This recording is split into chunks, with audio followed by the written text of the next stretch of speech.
A new client comes in and the topic of Social Security comes up. They say, I've heard Social Security is going bankrupt. I want to file as soon as possible. What do you do? Almost every story you see about Social Security is scary. It's going bankrupt. They're going to cut back on benefits in 2033.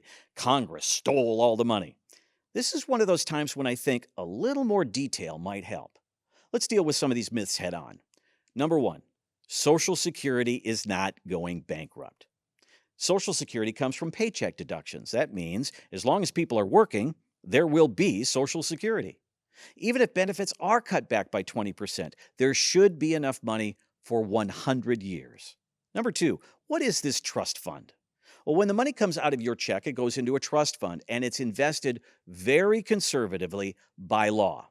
Now, for the first time in history, more money will go out than is coming in the trust fund, and that happens in 2033. That doesn't mean Social Security ends.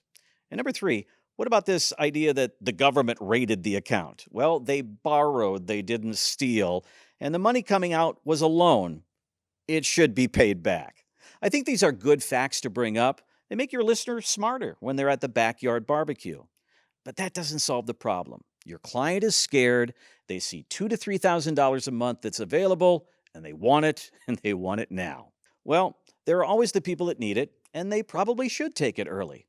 But if they don't, I would say, how many decisions that you've made in your life out of fear or emotion turned out? One of my advisors says, what is fear? Fear is false expectations appearing real. Don't let fear be the main factor in your Social Security decision. Let's make our decision on the facts. I have one advisor that says, my default is take it right away at 62. His rationale is if you take it early, you can invest the money.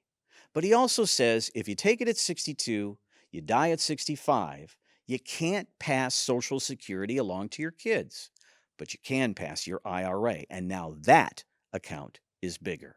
It's an interesting viewpoint. I once heard Dave Ramsey say, the return we get on Social Security is a negative 4%, so take it early.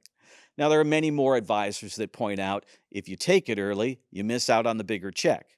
If you die, your spouse gets a smaller check. And if you take it while you're working, there are tax consequences. For every $2 you get, you may have to give $1 back.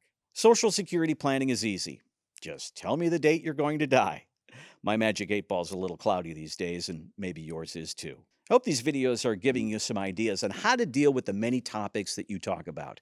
If you like and subscribe, you'll be alerted when the new videos come out. Scroll through our other videos about interest rates and taxes and annuities and more. And as always, thanks for watching.